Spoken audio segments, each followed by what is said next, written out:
I've never been clear. I don't think I'm the only one that's not clear on what the difference is. How are we coming back to the same topic? Didn't we talk about this before?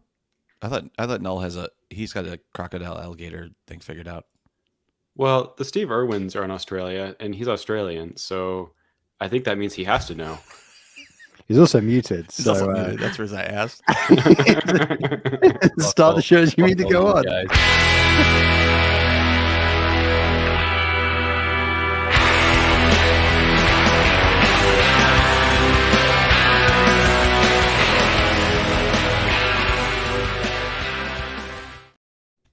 Hello, welcome to Gaming Nodes, a weekly podcast on the Cosmos from independent validator teams. And Noel, are you with us yet? Yeah. Did you? No, sorry, there's a weird delay. I don't know if there's a delay for everybody or just me. But that's the Australian delay. He's farther away now, so audio then video was what I experienced there. Oh yeah, shit! This is like a thing that I've been working on. Wow! And then you showed up with that. Excellent. That's how we're gonna roll. We're going anyway. You travel around the whole world and came back to your same problems. Hey, look, not everything works perfectly when you're having to stream out your parents' basement. So you've got to kind of. I was expecting all my problems just to fix themselves while I was gone, but fucking hell.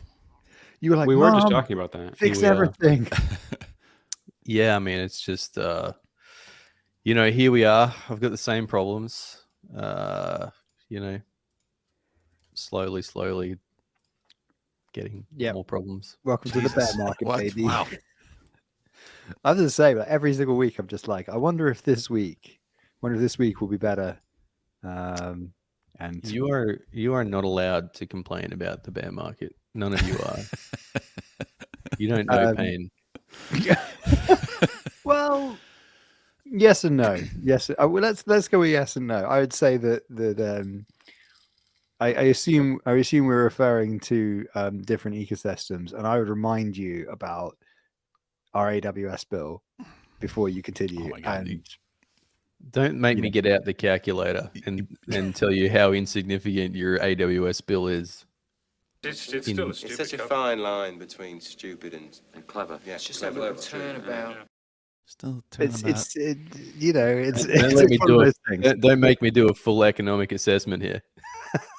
I was on a call earlier where we were talking about effectively terms, like it was like grant stuff, and I'm always impressed by anybody who pulls the fucking massive flex of being able to do mental maths to the point of like you're sort of saying something out loud like, oh, maybe a potential solution would be something along the lines of this, and somebody goes like, okay, yeah, back of the packet, that means this, this, and this, and you're like, well, doesn't somebody have a fucking GCSE in maths?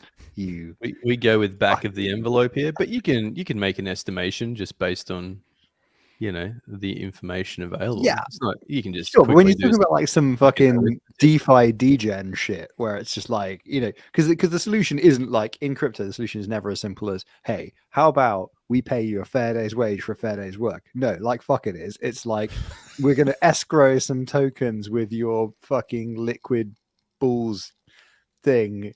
And everybody's going to make, in a bear market, they make fractions of a penny on each fee, the thing, and then something. There's a Doge over here, and there's money over there, and somebody just casually is like, "Oh yeah, that gauge, yeah, I think that's going to be about $1,000 a month." And you're like, "What the fuck? Where did that number come from? What? How? Show me you're working. I want to see that." But I'm also impressed and intimidated by what you've just done. So. That might also be the tiredness talking, but I think generally I'm just intimidated by competency, which just general competence. Just like, hang on a minute, I brought a spoon to a knife fight. What's all this? That sounds like they know what they're doing. This is horrifying. It's like I came in here ready to roll some bums, some hobos, fucking yokels. Fuck! It turns out these guys are a preferred business outfit. What the fuck? I didn't get involved in crypto to deal with professionals. I've been outmatched. So I love, actually, here's something I want to mention. I love how we've started printing bear market blocks in our spreadsheet. What do you mean? Empty.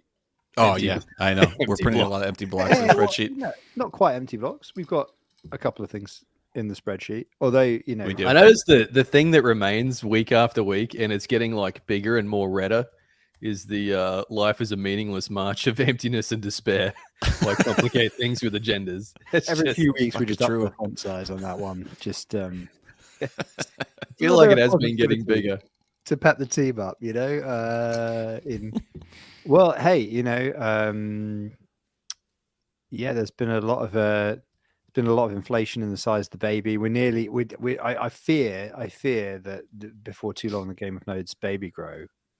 There's going to be some kind of God. If I was smart enough and if I was less tired, there's some kind of UST collapse, demand side crash joke to be made about the Game of Nodes baby grow, which is, to be honest, the most exciting thing in my life right now. Wait, what do you mean it's gonna be you mean like there's gonna be a rip or there's gonna be some sort of defecation that could be anything. I mean, it could hey, it could be anything. could be anything.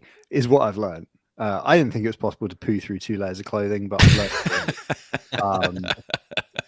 Hey, that might be a UST. That could be. Is that exogenous? No, it's probably endogenous. It's a viscosity problem. You I know, think the problem is it's an endogenous problem becoming an exogenous problem, but an economist might be able to correct me on that one. So, I mean that onesie is a one of one NFT that, however, could also be recreated many different times, like every other NFT. when it's too small for the cloud, I should mint it as an NFT and then burn the onesie along with the You could. along with what's been done to it. It was a white onesie, which is possibly Now it's tan. the slightly It's off more white, beige. just a little turnaround from white. So, but yeah, so but there has been one exciting thing in the cosmos that I feel like straight Tell at the top us. of the show. I want to be like straight at the top of the show, 7 minutes in. Yeah. Hey, Nois launch. Did we talk about that last week? Did We talk didn't. about that? We meant to. I felt Nois launch. That's kind of cool. Like we're always bitching about like shit chains launching without a kind of actual use case. Nois is, you know, we obviously had Simon on the show previously. Sounds here. Yep.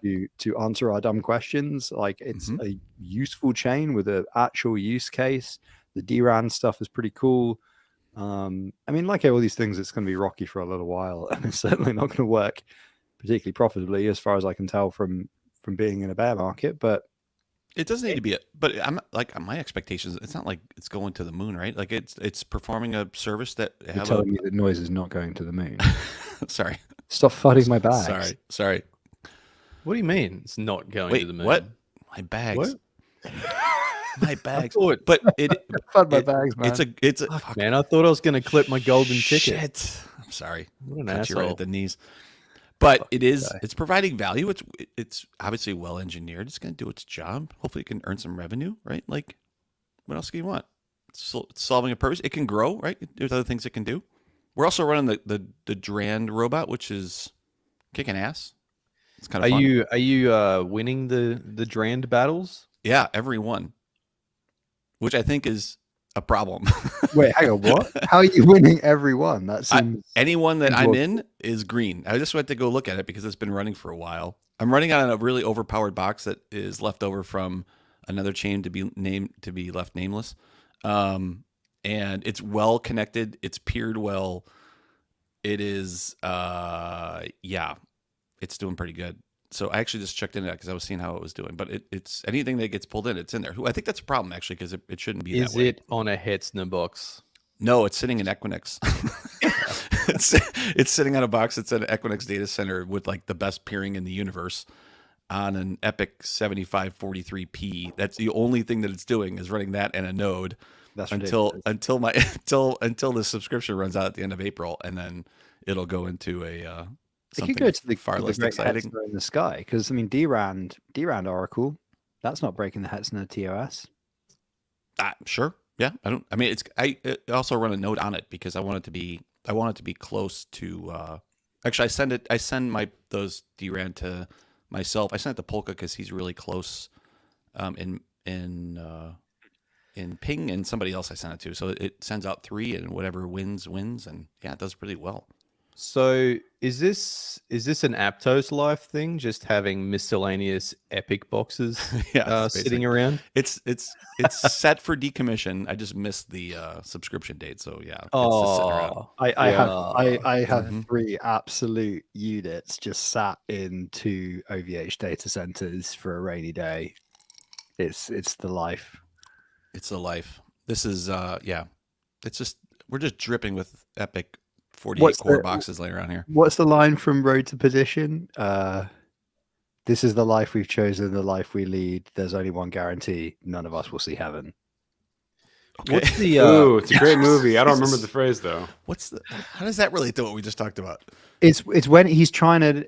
So a little bit of a spoiler here. Sorry if you haven't seen Road to Perdition, but it's when he's talking to. Is it Paul Newman? It's when Tom Hanks is talking. I think it's Paul Newman, and he's trying to explain the central predicament and drama driver of the film.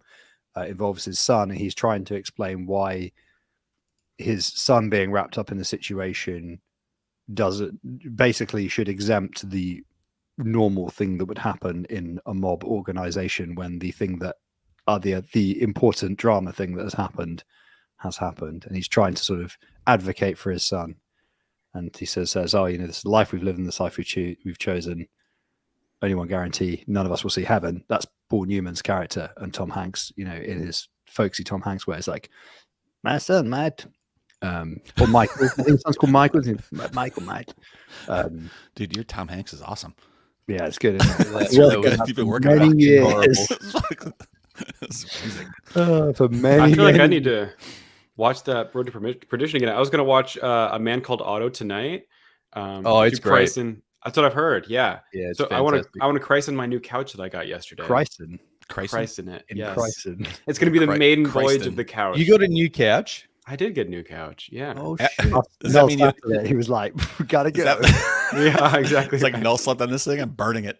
Is it leather? Exactly right. Is it leather? No, it's not leather. Is it Cassie's, leather? Cassie's vegan, so we can't do leather. Well, I wear like leather You belts. can't and even stuff, but- fucking sit on leather. I thought that just meant you can't eat it.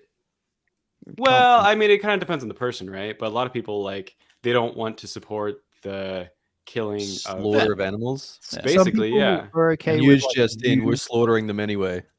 Well, meanwhile, like Whether you half of fancy my it or stuff is not. leather. Yeah, oh, man, I love that chair. I spent some time in that bitch. That talking about the zero gravity chair? Oh yeah, that one's leather. Yeah. That one is leather. But that one's mine. I can have that. Oh, The sorry. couch- Did you mention Well, that's something else? No, Oh, I thought you were talking about the chair. No. That the glorious zero gravity chair remains as it is. But no, the sofa in the living room. Because like on the right hand side it was too sunken in. So I was like, no, I can't put up with that anymore. My sad back can't take it. Some of the best times I had in the States was just skulking around Schultz's house, playing with his like shit.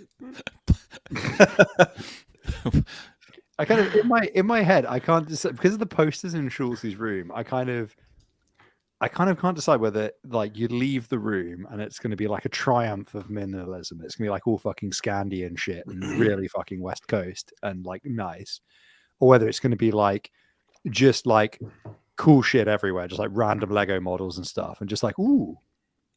Or maybe neither of the above, but I feel like it would either be one or the other, and I don't know why I have that kind of either totally nothing in the house or just like hoarder's paradise, but mainly cool shit. I appreciate that medium you're giving me. Unfortunately, the house is like partially being like renovated ish because like we're painting walls and stuff. So like all the walls are stripped throughout the house basically. Oh, this is the asbestos chat from a previous episode of Game of Nodes, everybody. right, So if yeah. if you're Go not a back. regular listener, That's right. episode 30. No, I don't know which episode it was, but there was an episode where asbestos came up. Yeah. Sorry about that. Well, but there are some cool things still up. So like my grandfather, whenever he died a couple years back, he gave me some of his wood carvings. So I've got like wood carvings of like a stag and some wolves all over the that's cool. place. So I got some cool things. You but- telling me you've got some one-of-one wood NFTs? Yes, that's exactly what I'm saying. Yes. Did, Yep. did your dad? He was did ahead of your his dad- time. Sorry, really. did your granddad make the light switch thing?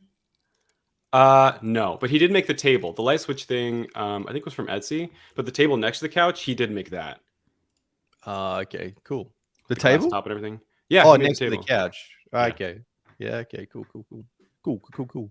Me and my granddad made a like a little like cupboard on wheels with a drawer on top. It's like a little mini bedside on wheels. Yeah. It's a piece of shit. I was gonna say that sounds more like That's a yours, right? sad drink cabinet. Yeah, we made it. We made it in Drink like an cabinet. hour in the woodshed, and it is not impressive. But you know, it's a memoir. Yeah, right. I have shit like that too. You can't beat it. My Life in Woodcraft by Null. A memoir. Yeah, you know. when I was little. It's Were like you- half bog. I don't know how you make a bedside table that's half bog, but we did. Were you like 6 years old or 36 years old? Luckily, It makes a it difference. was- If you're it was the 36, first you're thing he did making when he got back garbage. from the States. Yeah. It's I'm like, come going on, with- Granddad. That was Let's last make going a with- fucking drinks cabinet. I mean, it's fucking I'm going with shit. I'm going with low teens. Like they're all long All right. dead. Okay. All right. Yeah. Yeah. So you know. Hey, what's this? Oh. So Okay. on the movie chat, like I very much recommend if you're in a bit of a lull and you've expanded all of your exploitation era Australian films, just go on YouTube and go best cinematography, all Oscar best cinematography, supercut. And there's just like loads of really good ideas for films in there. And I think that's why Road to Perdition is in my head, because I think Road to Perdition, which I thought was a kind of sort of semi-forgotten but okay gangster film, I think it actually won best cinematography when it was released. And I remember it being quite a striking film, if it is the one I'm thinking of. And so that's, I think, why it's in my head. It won something. I think it was best cinematography. I think that's also why, because it came up in that big round. But then, to be fair, some utter shite did also win Oscars over the years that wasn't all that good. So, but then, you know, so what I realized, I watched a supercut of you know, just like a couple of scenes from each of the best picture films and then one of the best cinematography, and I felt like the films that I like more were the best cinematography ones rather than the best pictures. I mean, for starters, because fucking Lord of the Rings won best picture and Master and Commander won best cinematography in the same year, and obviously Master and Commander is the better film, vastly superior. Right. So right there, we could say that just, you know, obviously the cinematography is masking the true, it's the true, you know, it's the like the Pooh Bear in the tuxedo, the man of culture doesn't watch the best picture run. Master and Commander won something? Yeah, won like 4 Oscar Academy Awards, I think. Holy shit. Maybe more. Fuck Sound must have been design, some- adapted screenplay, cinematography. There must have been some like, and I think editing. What'd you call this? Maybe costume as well, actually, because there was a whole thing about how much effort they went into for both the costume and to do the sound design for like the cannons and stuff. They literally cracked out 200-year-old cannons from museums in England and America. That's cool. To be like, what does it sound like when we record a cannon with 15 microphones? Yeah. That's cool. It sounds like the entire world has exploded. I could see for audio. That was a good audio flick. Costume design. How hard is that? They're all the way in the same fucking thing. it's like get some rags, put them on. Be surprised, like at how complex doing good costume is. In my partner watches this thing where they literally, it's like you know, everybody has like a zone out YouTube space, like a happy space, right? Soitu Studio says, did it win the award for longest feeling picture? Best value for money is what I call that. But you know, everybody has like the zone out YouTube thing where they just throw it on the background. Like, I quite Every like. night. I quite like you know, CoffeeZilla or like Economics Explained or like the Bovington Tank Museum. You know, just your standard, just throw it on zone out. But Economics Explained is like top tier, like stationary bike YouTube. Yeah. Yeah, it's kind of like, it's quite good for that. Just kind of like, I kind of want something sort of vaguely like, I'll come away with it with some kind of interesting information, but like, hey, so my partner watches a thing which is her equivalent of that is quite often costume in film, and it turns out it's an area that, like, if it's done badly you super notice, if it's done well you don't notice it, of course. Sure. But then, like, especially in anything that's like a little bit past in the past, like beyond where we kind of just instinctively can tell it looks wrong, people obviously take a lot of liberties. And that's the interesting thing, where people can kind of get away with being shit, but they actually make an effort to try and get it right. And that becomes super complicated because there gets to be a point where it's just like, well, outside of these few things in a museum, we don't actually know how people made that. So, you know, if you want to do it right for a film, you basically have to get a bunch of really good tailors and be like, go to a museum, reverse engineer this garment, and then make me 15 more of them. And it's like really complex. And you know, in kind of like you know, whatever it is, like textiles literature, then people will literally go and be like, well, we thought that everybody had pockets in the 17th century, and it turns out we reverse engineered a bunch and we've completely changed our opinion on how pockets worked. It's actually quite interesting, especially pockets, because pockets is that's one of those ones where there's a lot of stuff to pockets. I mean, that shit's fascinating. I got sucked into an armorer critiquing movies at one point, and he had some serious opinions about, like, I think it was in the Alexander movie. No, yeah, Alexander the Great movie, where like someone was wearing a pauldron and he got all fired up about it. He's like, listen, Alexander the Great's supposed to be like 1200. Pauldrons didn't really start showing up because of the certain weaponry around 1500, and then went on like a 17-minute spiel about pauldrons based on that. And that's where I get sucked in. That's where I'm all committed. I watched The Great One the other day, which is all about the amount of historical evidence there is for the various ways in which phalanxes were deployed. Phalanxes were deployed in the High Classical Greek period, and how little we essentially know, and how much we've also painted how we think they fought into the period before and the period after, based on almost no evidence, which makes sense. I mean, if you do any kind of classics, you just like, there's almost no primary sources left on anything, and you're like, yeah, we're just gonna like draw loads of conclusions about how people would have fought, and you're like, based on what? Yeah, it's all based on the Wall of Hell or whatever it's called, the movie or the book based on 300. Yeah, and there's also like this whole a lot of them is also based on like vases, and then like as anybody kind of goes, well, hang on a minute, this vase or this ceramic or this painting is two-dimensional.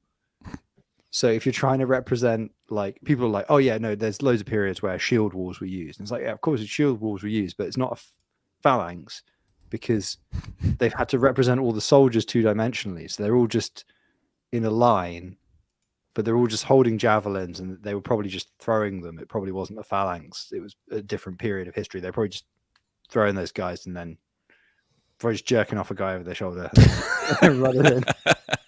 But the whole thing, you know, in 300 with the pushing, that is actually based on the I think it's like the historical whatever it is, like the orthodox view of how the fighting happened, which is that they didn't want many casualties, so it was mainly a shoving match until one side sort of gave up in a particular period of Greek history, and that's where that came from. It has like a whole name. It's like the shoving. It has like a Greek name that was used at the time.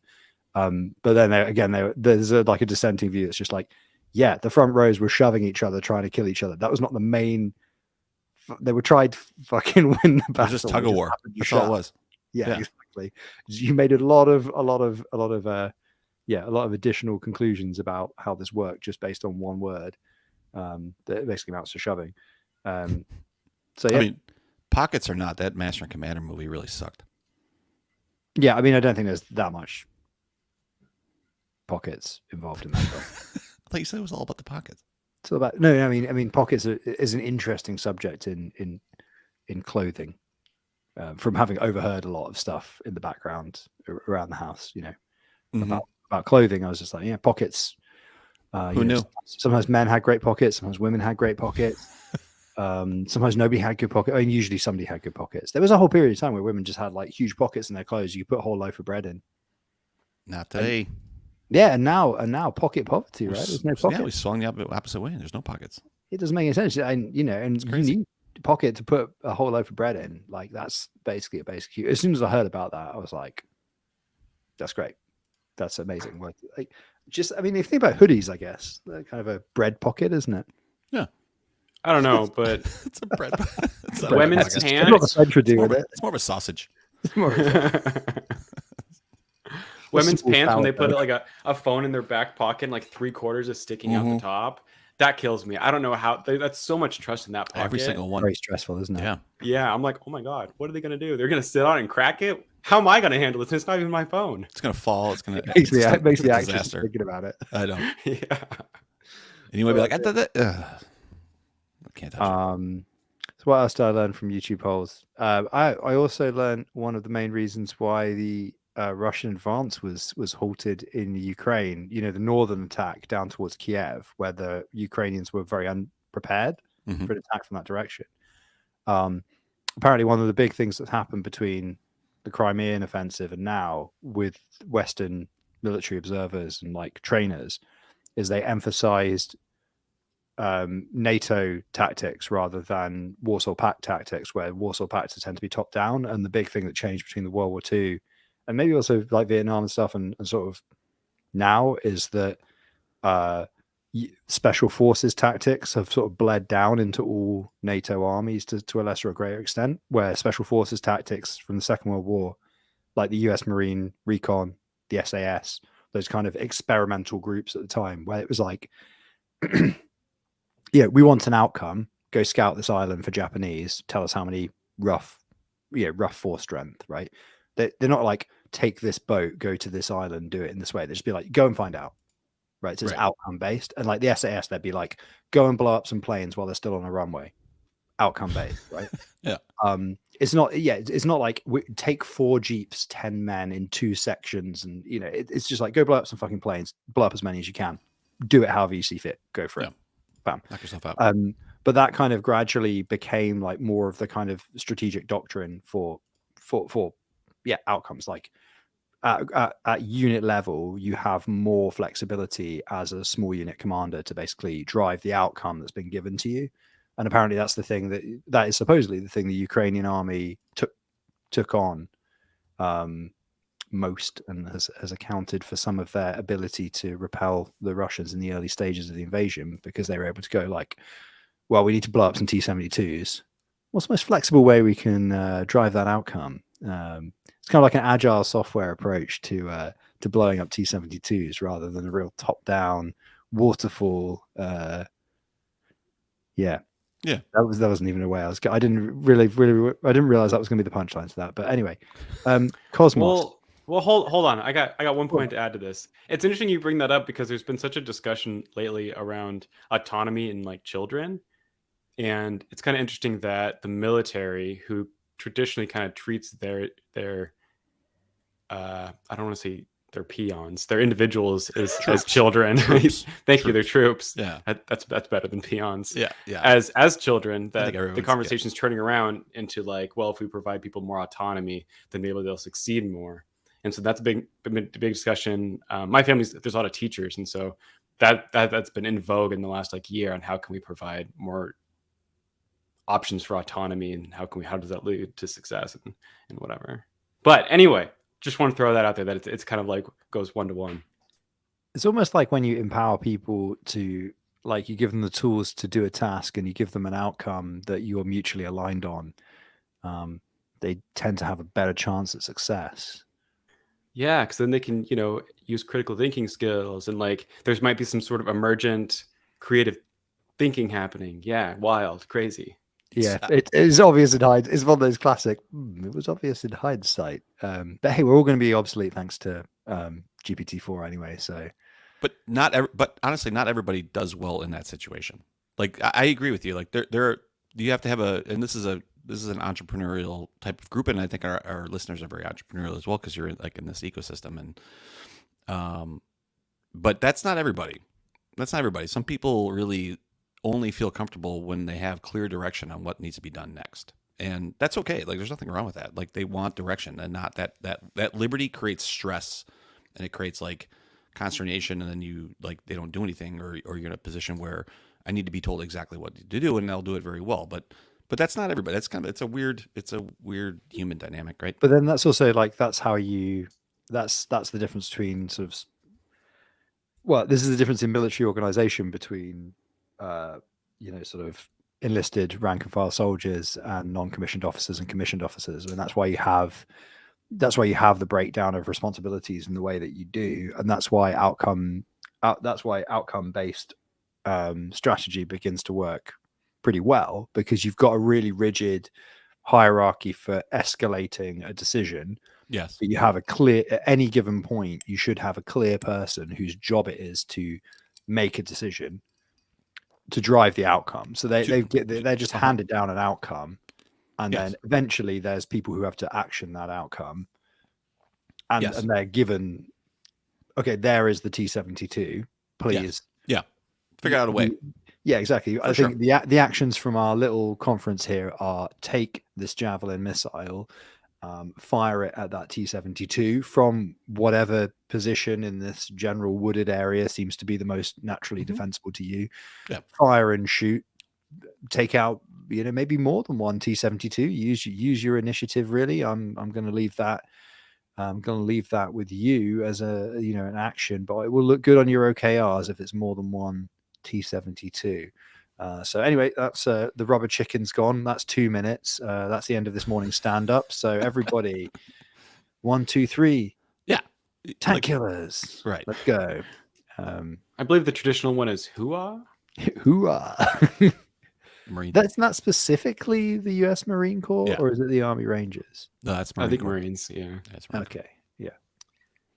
So 30 minutes in, and We did talk about noise for a We little talked bit. about noise at 7 minutes in. I got it in there We did. because it was important that we talked about noise. But what did you talk about noise? You just said, "Oh, it started and it's random. We're not going to get rich." There's a lot of interest in noise. Moving on now. Have I told you about the army lately? Yeah, I mean, Those three it things says are- something about where we are in the market where we're like, yeah, it launched and like we're not getting rich, and I'm pretty excited about it. Whereas like a year ago, we'd be like, it launched, we're not gonna get rich. That sucks. So, like, something that but Huahua did well at the top of the market. So let's just remember how insane things are. I mean, yeah.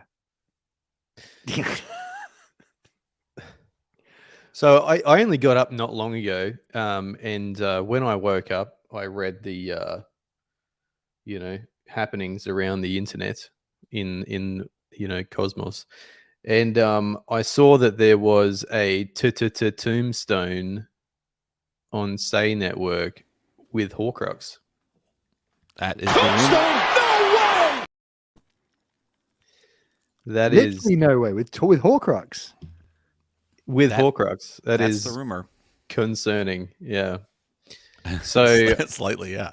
yeah, I'm led to believe that it Lapsed was into AMS. there was a restart of the Horcrux daemon, and that led to a double sign. I haven't read the log yet, but Crow's Nest provided the log to go and have a look through. Did you look, Schultzy? You look like a diligent person who would immediately look through that. I did, and that does appear to be what the issue is. But that was only the log from one node, right? So that was the. Well, that was the he was local- only running one node. It was a single signer instance. No, it wasn't. not It was not it a was raft. 2 of 3. It was 2 of 3. No, it's single. Single. Why were there 3 IP It's addresses again- with 3 separate again pre-commits Horcrux, in there? right? He was pointing at Nodes? 3 different nodes, but one signer. Oh, it was one signer with 3 nodes. Yes, and that's what makes it unique. How the fuck would that double sign? So I think what happened was, so whenever in my Horcrux service files, I have like a restart timer so that if it's restarted, it'll wait like one full block effectively before it kicks up again. And Yeah. I'm guessing he doesn't have that in there, and so it restarted, and it didn't close down cleanly, and so it immediately resigned again because it didn't like fully log what happened, but the blockchain did. That's what I Yeah, would like guess. maybe But lost isn't there a the state- work ahead log or something. But Well, yeah, yeah, you're right. yeah, That's because very if you lose the WAL, obviously that's like a common reason for double signing. But like most of these remote signers have some concept of essentially the same consensus state file, right, with the rounds and everything to get around that in case it is restarted. So that is even with DGen Horcrux, that's surprising. Yeah, I mean, I've never heard of it happening before, so I'm guessing he just happened to restart it at like the absolute perfect time, right? But I on wonder if he did it during an upgrade. No, I don't No. think so because it was this morning, I think. Go look at but in that log it has the same height that 5895 round 0, and it has 2 separate pre-votes and 2 pre-commits on 2 nodes. Signed vote, but it's only connected to one node. Horcrux only connects to one node at one time, right? It fails over. So why is there 2 pre-votes and 2 pre-commits? No. It always does that. It's always connected to 2. But It's not pre-signing twice with 2 separate hashes. Oh no, it's the same hash. Yeah, it like I don't know. It's always connected to both. If you look at the logs, it always just keeps spitting out like, pre-votes and votes. Yeah, on both nodes. I always thought that was actually on the raft, not based on the number of nodes that was connecting to. I always thought that it was like there was a leader, and then you have a leader connected to one single node that was actually working with. So just so the issue, and I asked like if there's a config change in here or something else that would force this. It still seems weird that even if, and it's all within the same second, so that thing restarted fucking quick too, right? Like it's all the same second. Yeah, all because these logs. it's so light. Right. So I agree. You'd want to restart timeout, right? 5 seconds or 6 seconds or do something in there. And there's no reason to. That's still weird that it had the pre-commit and then it restarted and signed with and this time it signed with the local node. So it did pre-commits and pre-votes. I'm sorry, pre-votes and pre-commits with 2 other nodes in the 3 of the 2 centuries, 2 different centuries. But there's no log for 127.0.0.1 in there. And then it restarts and it signs the vote with round 0 on a pre-commit on the local node. So the other nodes must have had the pre-commit and submitted it, or one of those 2, and then it re-signed right away. So basically, Horcrux got lost. It didn't know that it actually it finalized the block. Did he say this actually tombstoned him though? Yeah, Yes, he did. He said it was tombstoned. Yeah. So I guess Horcrux signed the block. It died. It never got the signature back. Right? There's no finalization of the block back to Horcrux. Horcrux doesn't know that the block is not signed. It starts instantly again, and it goes, oh shit, I got to sign this block. It sends it to the local node. The local node is not one of the ones that are in the pre-submit. It re-signs the same block all in the same fraction of a second. And but wait, hang on. So there's no, but how? Horcrux should know that that pre-commit was out, right? It should. Yeah, I mean, there's I'm sure there's some local state because it doesn't Yes, matter that there is. because it's plausible that between 2 consensus rounds, one of the centuries would go away. That's like a completely plausible. Correct. I mean, that's like the purpose of the software, really. Yeah, I mean that's what I'm saying. That Regarding it was failure just the modes like right that. time before it had actually saved the state yet, right? So it sends it off. Doesn't yet send this save the state. It's killed for whatever. Oh, you're reason. saying it's literally IO. It's like it's before it's even done the log, before it's even incremented the state file. That would have to be a vanishing. The chance of that. Well, we've never heard of it before, right? So there's that vanishing Yeah, chance. it would have to be a vanishingly small chance. Yeah, like the first. I might put a cron job to just. Yeah, okay. I might put a cron job to just restart my service every 1 second.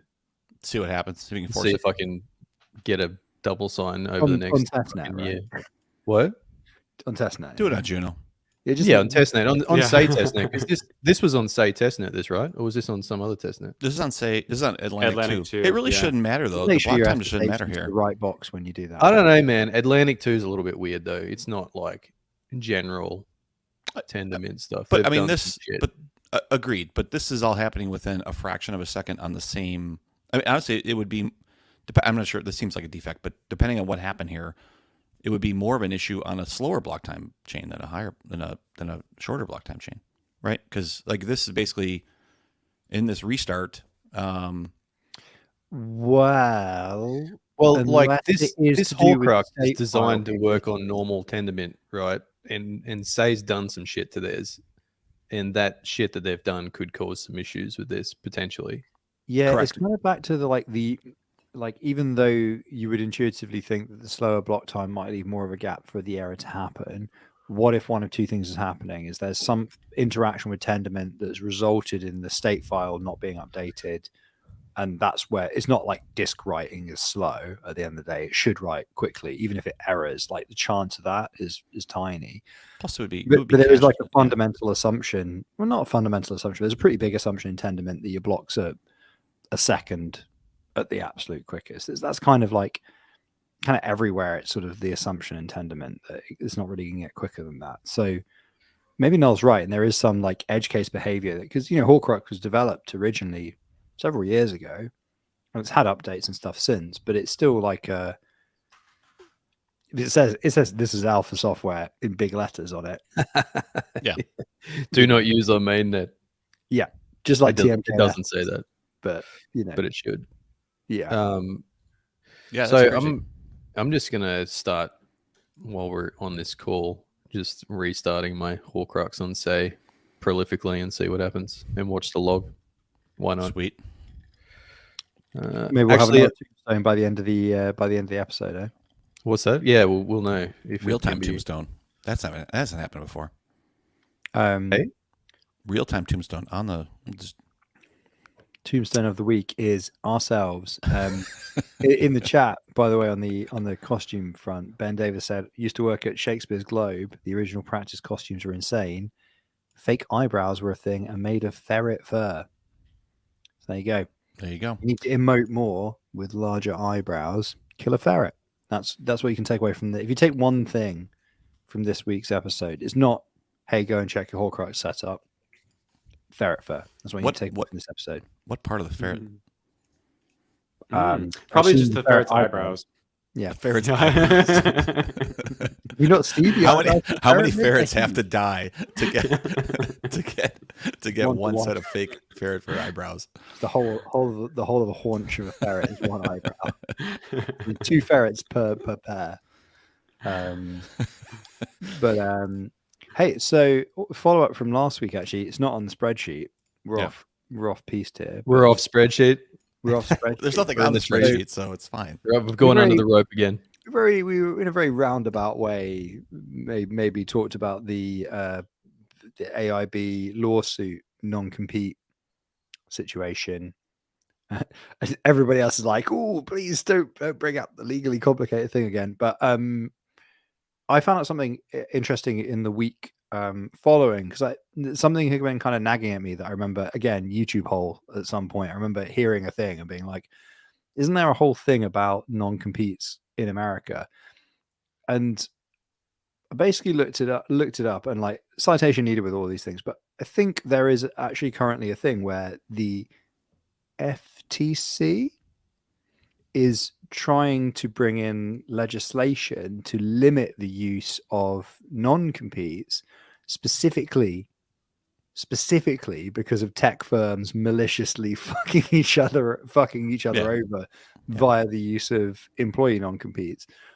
And it's something that is I gather moderately likely to actually happen.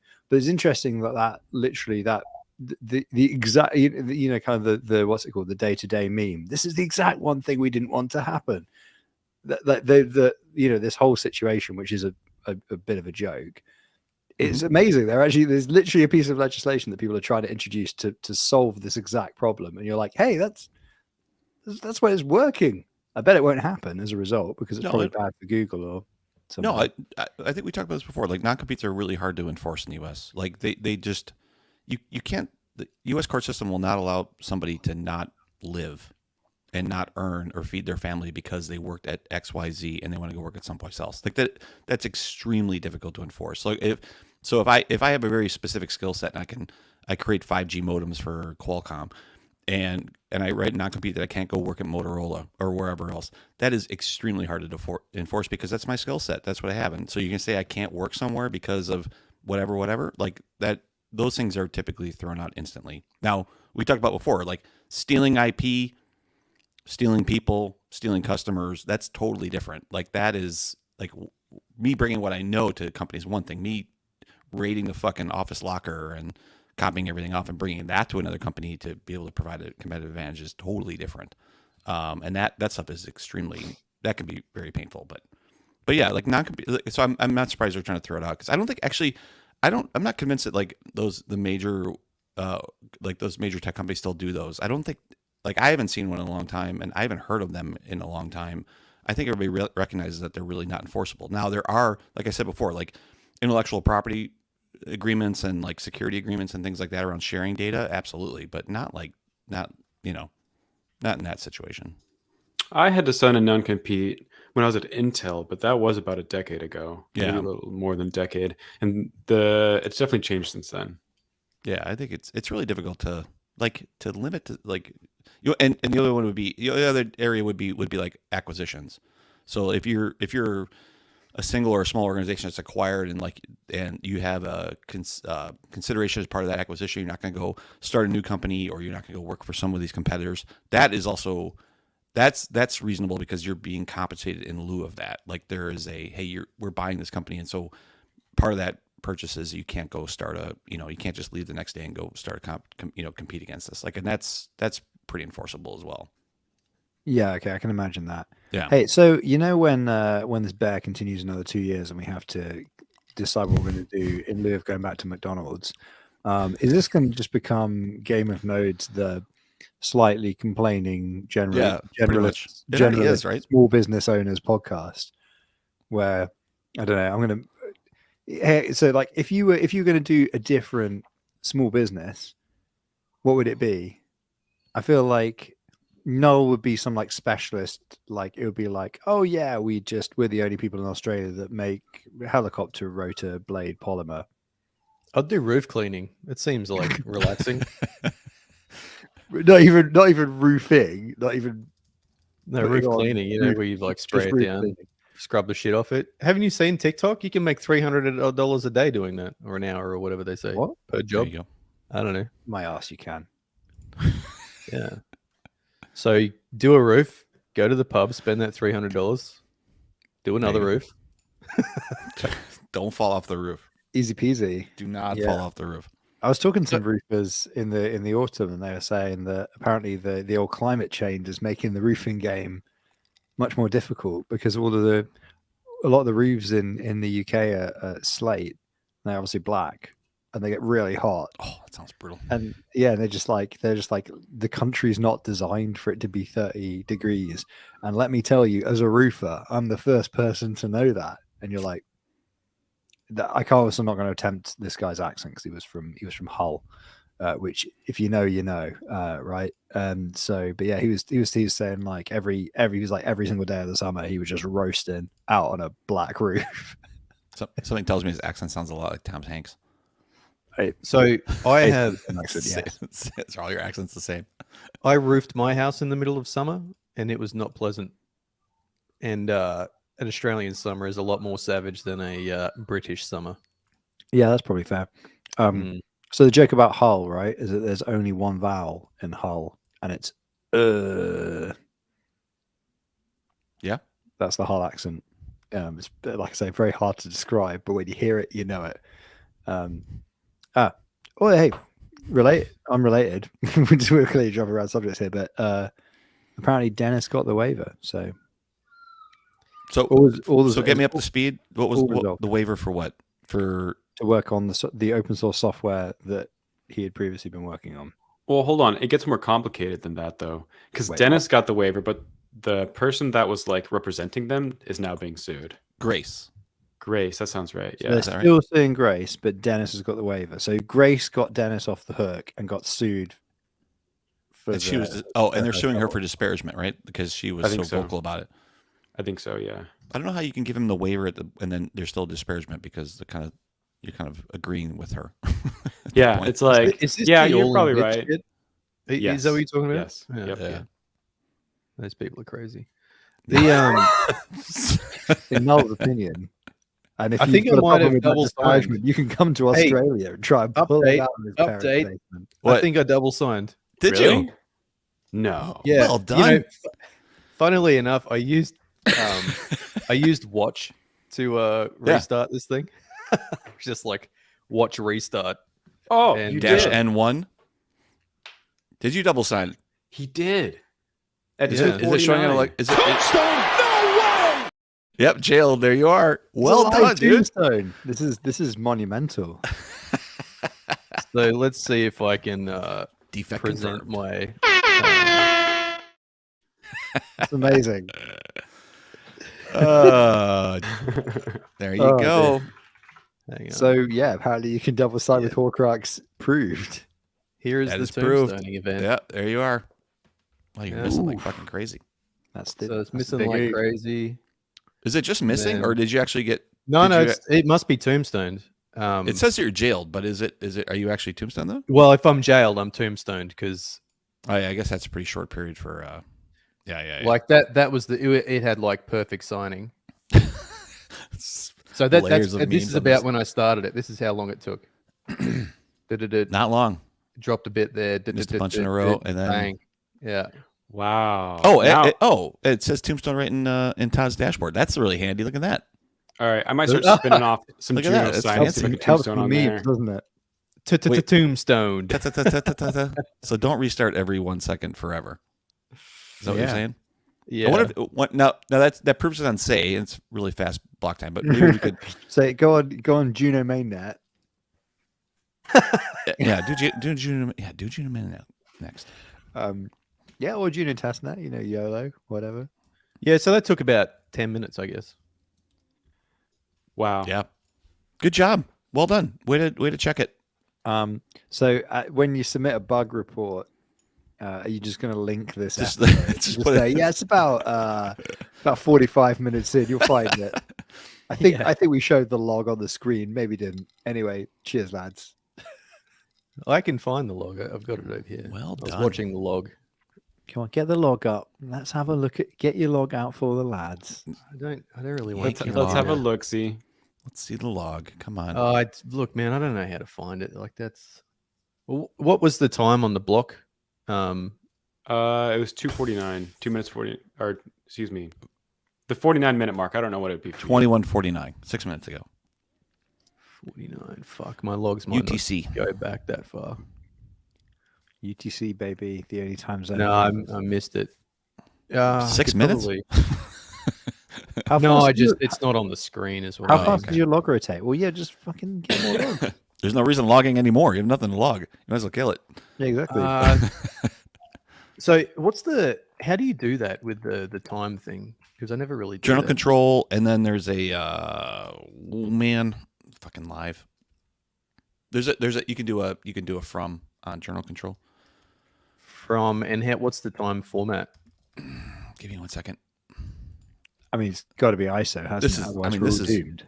This is good fucking podcasting stuff right here. This is so. You can do while they're doing that, since- I'll just sorry. You could do since dash since and then do a quote and do like 10 minutes ago. Type it out and see if that works with quote because it'll actually figure that out. So So- journal control. Journal Holy control. shit! No, That yeah, work? it's just but. So it was just Maybe. man, it spit out a lot. Since So 10 for minutes those ago. listening back on a podcast player and who can't obviously see what's up on the screen, who haven't been able to, what has just happened here is Null has successfully tombstoned a Horcrux node on Say's Atlantic 2 testnet. We've got Todd's dashboard up. Shout out to Todd, consistently awesome friend of the podcast. We've got his dashboard up. It says tombstoned on there. It does. The See node's ya. very, very dead. It's very, very tombstoned, and we're just, it's just Super your average exciting. game of nodes where we're trying to get Null to get his logs out for the lads. Now. I mean, So- it just it's always about the logs. Noel, do you Remember. have multiple nodes that the signer's pointing to, or just a single one? no multiple. Yeah, there's two. Okay, I'm gonna go see if I can tombstone since I'm only pointing at one. It's pretty good. Oh, So well, all I that's a did good was question. That's a good question, actually, right? Yeah, that's a good. All right, that's a good additional test. so Say team's like, hang what the on. fuck is going on? Everybody Yeah, testing this tombstone. There's nobody left. Everyone's tombstoning, man. Why's everybody bullying our nodes? Hey, Is this, So is this whose is this? Oh, this is yeah, you, Noel, so right? this is mine. So this is all I did. I just did the watch. Yeah, sure. Watch that restart service. That's every second. So basically, you That's every restarted 2 seconds. Every 2 seconds, not every second. I thought watch by default I was every lied second. I lied in the chat, and then I couldn't be bothered to like fix it. So, so I'm still trying to like make these logs come up. Not FU. Not FU. You don't want FU. yeah, FU would be follow. You don't want to follow it. You don't want dash Oh, U either. right. So that sense would replace all the dash FU stuff. Yeah. I think that's correct.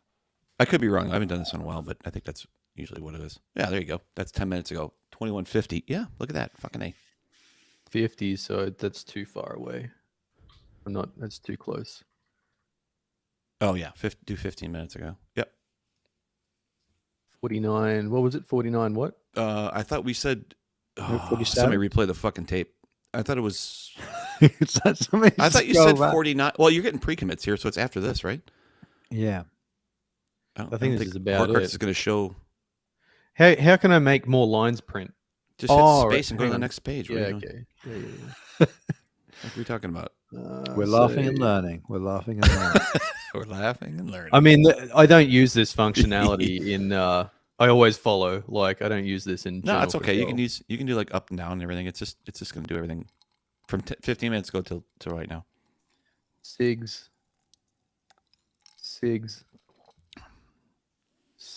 Whoop. Oh no, it's a stop and a 21:49, Sigs. 26. Yeah, every 2 seconds. Looks good. You're pre-voting, pre-printing. Yeah, you're okay. We're still voting. We're still voting. It's not much, but it's honest work.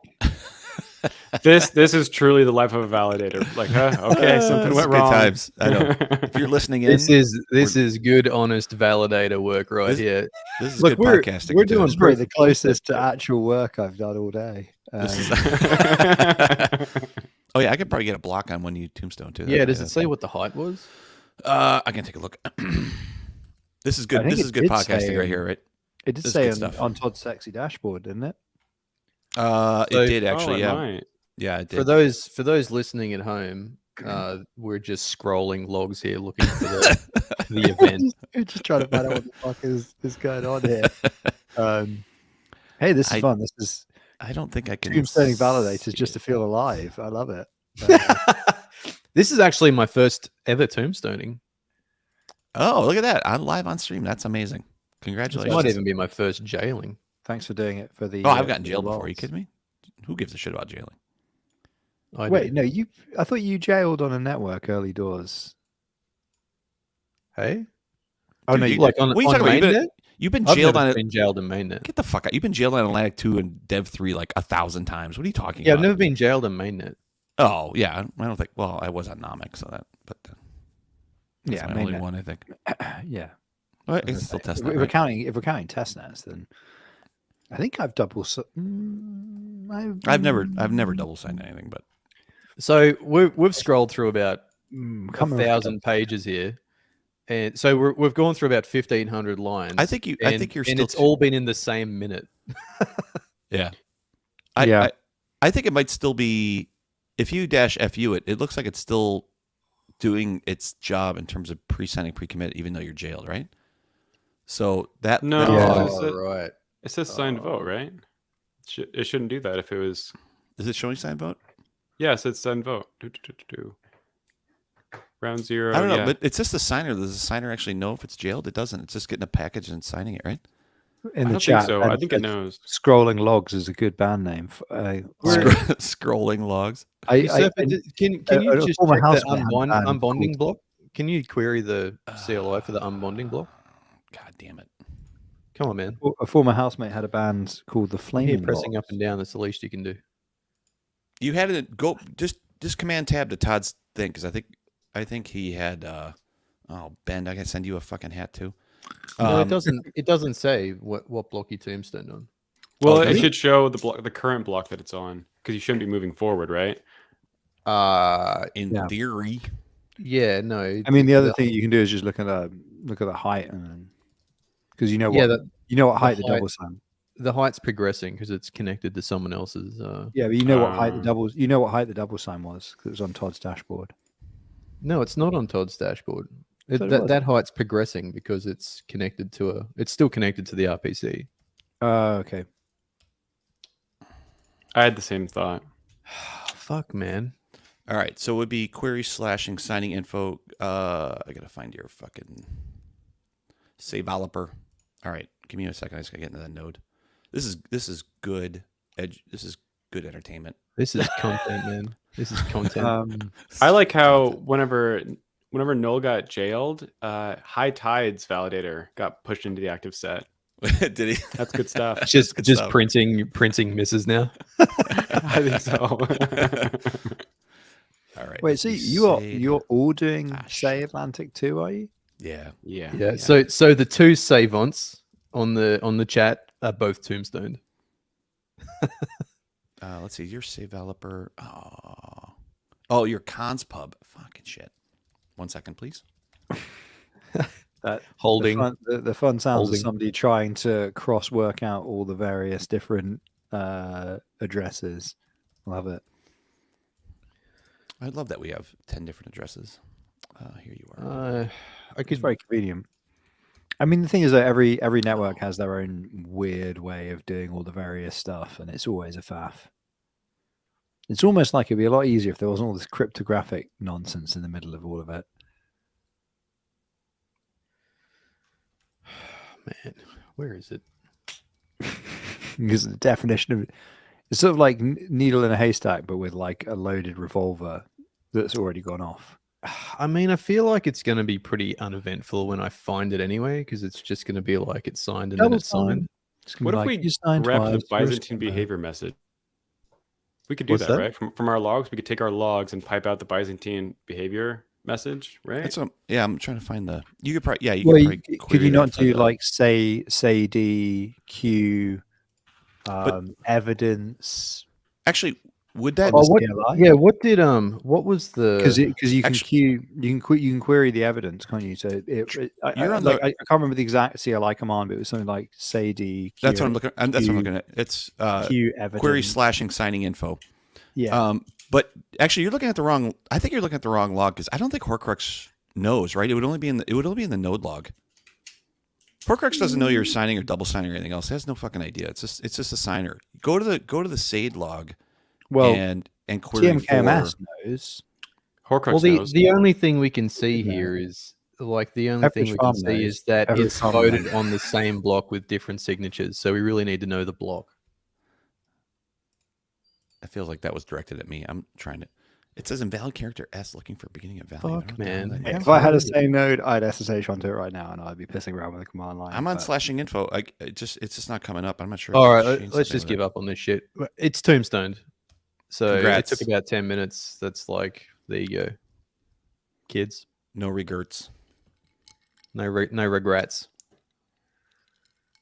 And I'm sick of looking at logs. It's pretty boring. It's boring shit. Yeah, I wonder if I can check my node. Actually, that's good. So hopefully that signer will continue to run and keep those nodes at the head though, so that I can fire up another. So Just get it straight back in the mess. What's your Valcon's address? Do you know? Can you Yeah. can you see that to me? Because I have the endpoint here. yeah, that you here can we go. hit. I'll put it in. It's this one. I just put it in private chat. Yeah. Valcons is the pain in the ass one to get in it if you're not on the node. It's in the Explorer actually. Yeah. It's where? It's in the No Guru Explorer. They publish it, which is nice. Oh, do they? That's handy. Yeah. Agreed. So, other launches impending. We can talk about Noble because the Noble, the private app chain. FRN Z. Z- Zed. Oh yeah, that's. referenced in the title of this very podcast. Oh, you didn't. He did. Yeah, well, it was just there for the taking. Like, regardless of the fact that I haven't got any of those fucking tokens. I don't know if you do. I hope that this tombstoning is not going to like taint my my good standing with say. No, I think it's good stuff. Yeah, just yorp your way out of it. They're going to Easy come on. peasy. They're going to be on the show, right? I know you reached out to them. I reached out to them too. So they're going to come on. So we can walk Yeah. them through how this is for science. Yeah, and we'll just say that. Oh, just remember that anybody who tombstones is automatically completely incompetent and should just be banned. Straight away, they have to do the long walk from Mega City 1, and that's it. That's how it works. Done. Mega City one. You ever watch Drudge Dredd? That's like Oh yeah, yep. Man, I've watched some ass movies lately. There was a. I watched this. Let me tell you, I watched some ass in my time. I watched this movie Good yesterday. info. My Blockhead partner is just arrived 4-8. yesterday afternoon, and I watched this movie with her on Netflix, and it was total ass. Was it called The Shawshank Redemption? Because that film was rubbish. Rubbish. Yeah, I mean that's like in the same league as Schindler's List, right? Pretty shit. Shit. Sheet. No, it was some fucking horror and it was horrible. Oh. Which I mean, there's a whole genre of horrors. You might. Oh no, it's like some write it recent down. production of utter shit. Was it? I'm just gonna name. It's not gonna be something good like The Wicker Man. It's gonna be like. No, it was like oh run away or something fucking absolutely stupid. Parasite is to die for, though. It's a South Korean film that won an Oscar. Fuck. It's a niche. It's a little indie film that won an Academy Award. Did it? I didn't know that. Best So- foreign film, no? Yeah. And To the possibly best viewers, I don't pay attention to award ceremonies, to be honest with you. You have to go look that up. I might have got it wrong, but I think it got best cinematography. Bringing me back to my thing about if you just watch the best cinematography. hey, did I like foresee this tombstoning with that tagline What do you mean? on the name here, null, and then the skulls? Did I like pre? Yeah, Wow. You thought about it. Just like the Rug Master. Jeez. Yeah, I can see the future. I've preempted twice. If anyone's wondering why I keep like looking off into the sky on the other side here, there's like a portrait, Jesus. 34 inch ultra wide. Just a distraction my- monitor, as I used to call That's absurd. Yeah, it's great for logs. Okay, so Images stuff. Parasite won 4 Academy Awards. It didn't win cinematography, so I'm wrong. My theory is up. It is Shot. in smoke. Blown. It's fucked. It's dead. They won Best Picture, Best Director, Best Original Screenplay, and Best International Feature Film. There you go. It deserves it. And the Palme d'Or at Cannes. So quite a lot of accolades there. But yeah, you should watch Parasite. Schultze is right. It's Did you very get a good. block? Schultze. Yeah, that's the block. It's 484 0302. 484. So, has anybody else? I don't even know if you can get it in the US, but have you heard of a Western series called The English? That I haven't heard of, but I am working on 1883 right now, which is basically a Western soap opera. It's great. That's Yeah. that's the early version of Yellowstone, yeah. Yeah. And while Noel was over, he definitely dropped spoilers like right at the very end. We had no idea what was going to happen, and then he was like, "Boom! That's when this is about to happen, right?" And I was like, "I guess it is, isn't it?" 'Cause You didn't we even haven't know seen it was yet. you didn't even know it was a prequel to Yellowstone, and I'm like, oh, You you seen it? I'm dick. like, oh fuck, man, has this happened yet? I know. like, Yeah. has this major event Yeah. happened yet? Yeah. Yeah, and I was like, oh shit, I'm just dropping spoilers. Oh, it hasn't? Okay, so I'm looking at my watched history in Netflix, and it's better watch out, and it is utter Okay, that does trash. sound like a shit film. To be fair, Yeah, that's it the is. title of a shit film. It is utter shit. Do That not can't- watch it. That What's can't the be- name again? Better watch out. Better watch out. And this is like a Netflix production, so fuck you, Netflix, for making me watch that shit. Jeez. I'm Okay, upset. but hold on. We can't just judge the name because It Follows is one of my absolute favorite horror movies, and that's a pretty horrible name. IT follows. Yes, IT Follows. It Follows. It came out in, I don't know, 2014, 2015, and Was that I'm a not- Netflix production? it was not a Netflix production. No, but it was like, it is an indie film, I do believe, and it's fantastic. That one I highly recommend. But there's a certain level of suspension of disbelief you have to take with it. Well, I mean, that's true of all movies, I guess. Got weirdly philosophical at the end. But then you have to remember that they're actually actors, but then you have to forget that. I mean, good comms, good comms. Such a fine line. It's a fine line. It's a fine line. But yeah, no, sorry. I would really, really very strong recommend for The English. Speaking of things with a bad title, really bad title was recommended to me, and I was like, Yeah, okay, that sounds like file under the list of things I'm never going to fucking watch. And they're like, it's a Western. I'm like,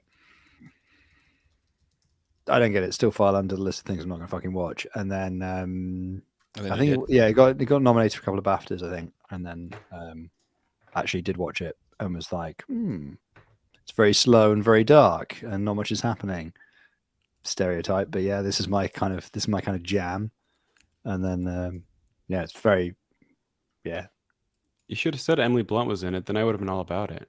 It's okay, so it's basically, you know, Heart of Darkness. It's basically kind of like Heart of Darkness, but as a Western. Oh, interesting. You know, it's got that kind of vibe where, you know, just like Apocalypse Now, which is also a kind of retelling of Heart of Darkness. It's got a little bit of that going up river to find out what the fuck happened. And like in this case, it's like there's this little fucking town in the middle of nowhere, and there's this woman who's like, I guess like an impoverished English aristocrat who's trying to go there across the West, and everybody's trying to fleece her and take her money and shit, and she's getting kind of angrier. And it's like what are we going to find in this town? Why is she going there? What's the fucking deal here? And there's two stories. There's one which is a Pawnee scout who's just been demobbed from the US Army, and then there's this aristocrat, and they kind of meet, and they're both sort of going in the same direction, and so it has this sort of two people on the same path but not traveling together necessarily kind of thing. And also, yeah, the whole kind of Heart of Darkness, like what are they going to find at the head of the river kind of vibe to it. And it's good. It's very, very dark and very, very, very, yeah. I guess I just like the, yeah, whatever. It was really, I basically went into it with no expectations. Possibly that's why I think it was so good. Maybe if I went into it with super high expectations, I'd have been like, it was okay. But yeah, pleasantly surprised by that. It's the best thing I've watched recently, that's for sure. Doesn't narrow it down much. Rama is now the best validator in Australia. How you getting on with that log? How are you getting on with that log, Mel? You know, I've only seen so many things recently, so I'm about out of movie chat. Wild Isles, the new David Attenborough. We could. I don't think that's the block. It must be the block after that because Null signs 303, so it can't be 302. Yeah, so 302 seems to be fine, and then 303 is you where signed 303. Restarted. Yeah, 303 you signed, and 304 I don't see you in there. Which I'm not sure if that's the block that you. But I don't see. It's not a transaction, right? So it doesn't show up as a transaction. So I was kind of looking through the logs. The 303 is interesting because it went into rounds. So it went round 0. So it did a pre-vote on 303, right? Yeah. It restarted, and then it pre-vote 303 with a different signature, and then it's did a pre-commit. Are you looking at 303? What are you looking at? On both hosts. So I'm just looking at the logs on both hosts. Yeah. Okay. Yeah. So it did a pre-commit with the same signature, and then and then it went to round 1. So that was round 0, and then it went to round 1, and it did a pre-commit and a pre-vote on one node. Okay. And then it says, so error signing vote. So it did a regression. Yeah. On round 1, got to last step 3. So then height 303, it did another signature on the local host, and then it restarted again, and then it was nuked. So it must be somewhere in those 3 lines. Is that last one there, the signed vote again on 303 in round 1. It did it twice. It did it once on the remote node and one on the local node. So that does suggest that's the course of the problem, is that somehow it was able to do that second proposal. Was it a proposal or a vote? Or it's waiting for a response that the node received the pre-commit. Ooh, that's probably what it is. It sends it out, and then it's restarted while during that difference. It's waiting for literally a TCP ACK, right? Like some sort of response that the packet is done. And then right, because then that's outside of the state, because it's literally in flight already, And then, Oh, hang on. It's an error signing the vote, and then it's like voted again. But it had already voted. It just didn't get a confirmation by the I looks didn't get of a it. confirmation. Yep. That's So- probably what it is. You're right. So that could be a couple things. One, the way the services are closed, you can control the way like how Unix and like other types of system services are closed. So in this sense, you would probably want to wait until you receive an ACK, or you want to give it some sort of timeout on that closure to make sure that anything that's outbound has the ability to come back, right? And so, like that would be like you're just doing a system D restart, right? That's all you're doing. Yeah, it's just restarting the system D over and over and over again. Yeah. So that system D, that's programmable, right? And you'd want to be able to make sure that in the system D, not like in your configure the system D, like in the application itself, when it receives a system D shutdown, that it's actually waiting for outbound like returns, because it's shutting down so fast. Basically, it's not waiting for even a TCP acknowledge. So Yep. It's just saying I'm out of here. it just quits, and so it never gets the ACK so it doesn't know the package was sent or the packet was sent, or it doesn't write it because it's not received that the packet was received, right? So it doesn't think that the TCP packet was sent, and so therefore there you go, it shits the bed. That's crazy. That's a good defect. I mean, I guess the solution is don't do quite that. hard. Yeah, I mean I guess that's potentially quite an easy fix, but it's also easy to see why it would be forgotten about, because the scenario in which you don't anticipate getting the response from that because the service is shut down and it's restarted and is resent would require it to be moving pretty quickly. Yeah, the question is, I don't know if there's a system D control for actually if you manually restart a service for it to put a pause in. Obviously, you could do an automatic restart pause, like that's pretty easy to do. But I don't know if you can actually do anything where, like, hey, I just run a restart on system D, and system D knows that when this process stops, to pause for X seconds.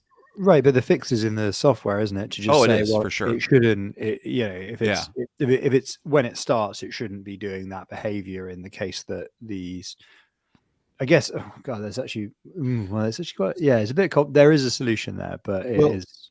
This is different. This is different. What happened to Crow's Nest, by the way? Because he signed. Yeah, it is, because he signed one and then it restarted, and then he signed it same one again. This one's got a regression with a different node. His didn't have a regression in it.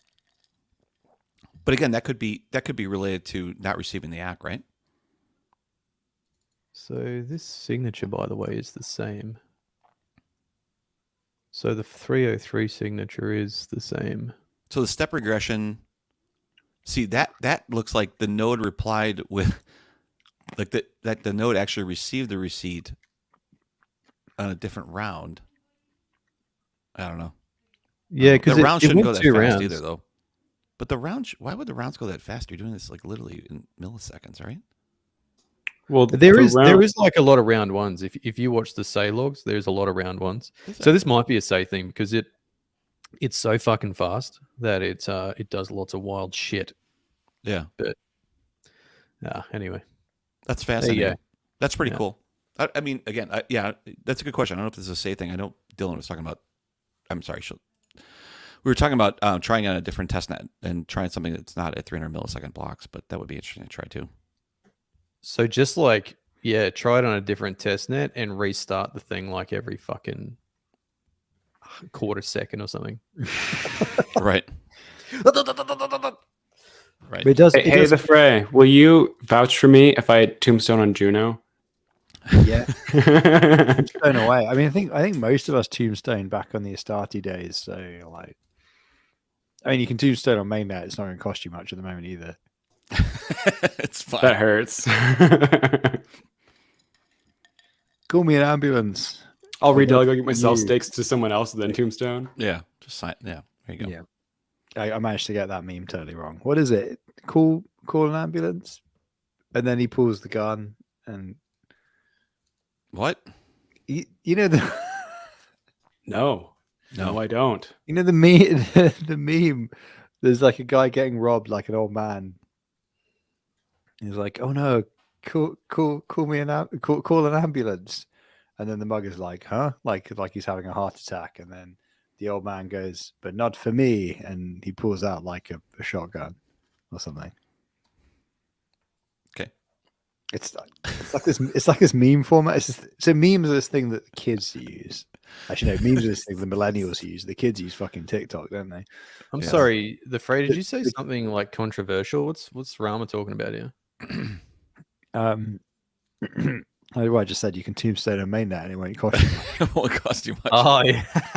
That's just factually correct. Like in the grander scheme of things, it's going to cost you what, about $500 if you've got 100,000 stake, something like that. Oh, brutal. What's the slashing per hour mainnet? Is it 5%?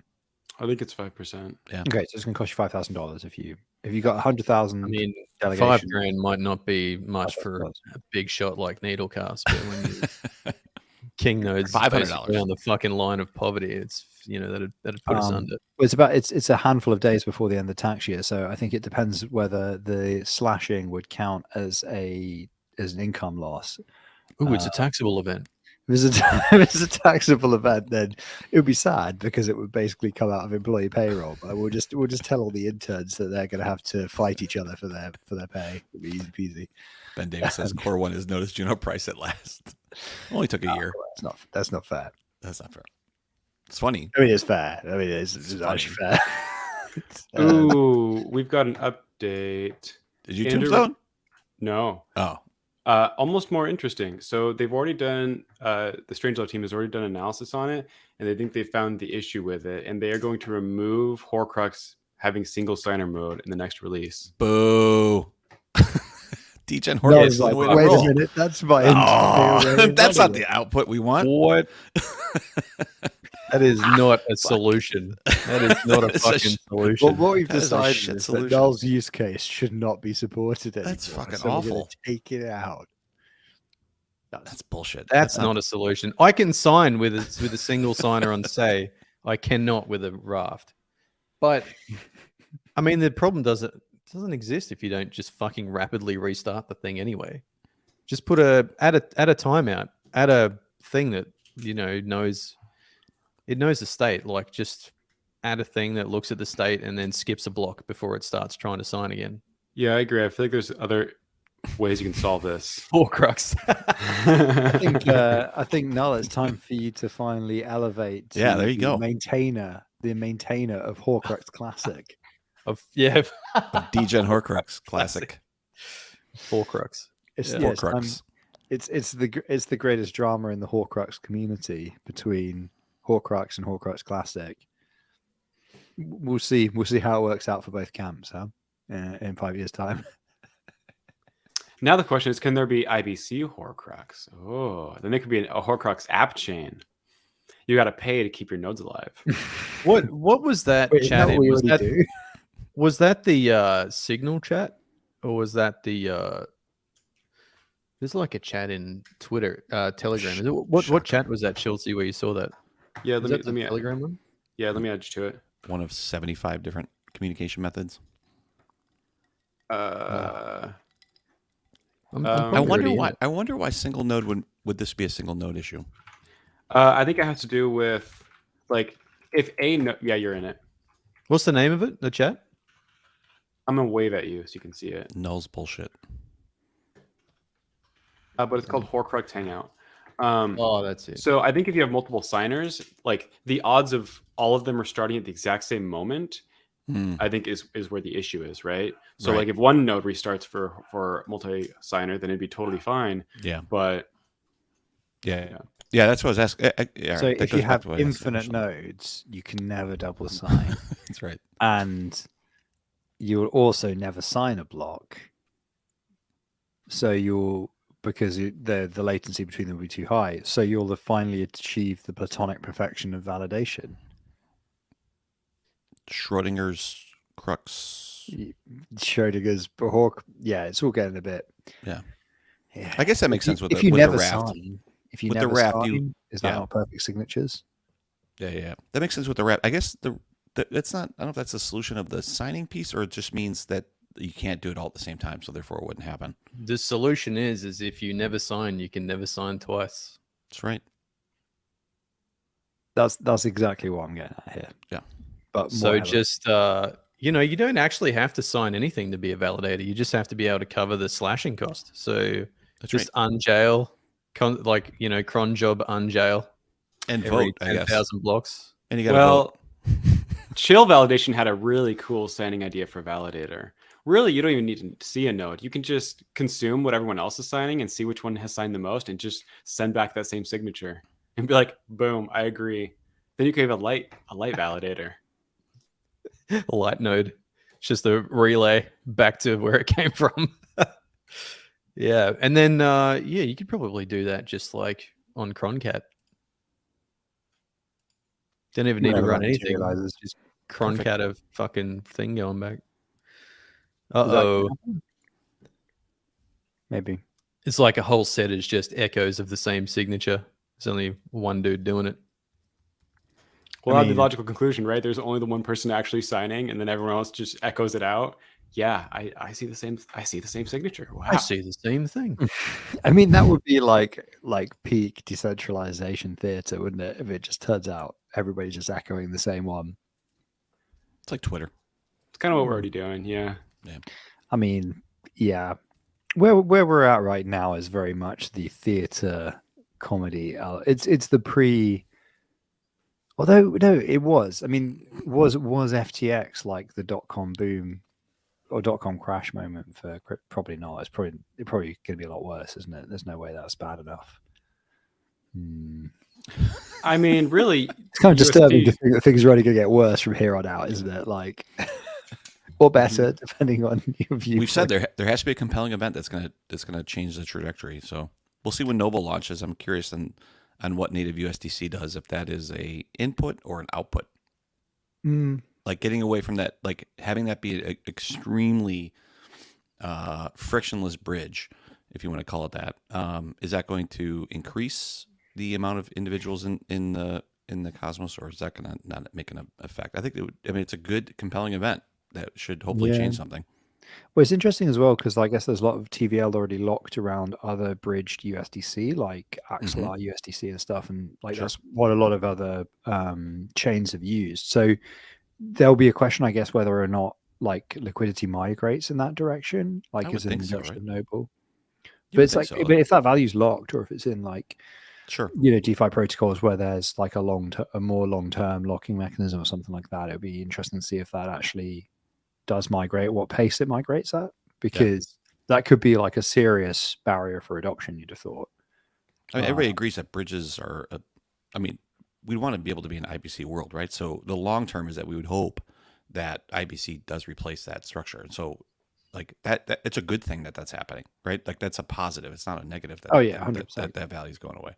It just, I guess it's just like the question of how long it takes, or whether, and also whether or not like Noble is the solution that will. Well, that's a question, you know, because there's also.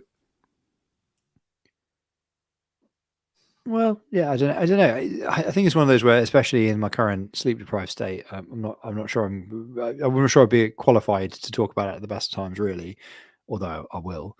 But doubly so in current situation, whether or not it is actually the best way of. It's the difficulty of like a stable coin like that that's also from a different ecosystem, like how you can build the incentives around it in such a way that it is going to work and take market share when there's not a situation where people are like, I guess the thing is there are enough DeFi protocols that need a stable coin, but like where we currently are right now is basically it's builders and super enthusiasts again. We're kind of back to that level of users. Right. And super enthusiasts probably, and then super degens on the other hand. There are definitely some hardcore degens who are just still keeping the faith. Yeah. But whether or not it's the right time to be evaluating new technology and whether or not it can achieve product market fit, that is like an open question, I would say. Yeah. A bit longer term. I mean, that piece is more longer term, right? Like I think there's time to define that last one, but I'm hoping for some, like there needs to be eyeballs, and we want to be able to have, there's good usability and there's good applications, so it'd be nice to be able to have. I'm hoping IBC and the ease of USDC coming in changes some controls there. I also think it actually takes a huge piece of value out of the Atom, but that's different. So the Atom is, if you want to say the Atom's a hub, and that's the way to get into Cosmos. Is it now? Isn't USDC wouldn't the stablecoin be the way to do that? I don't know.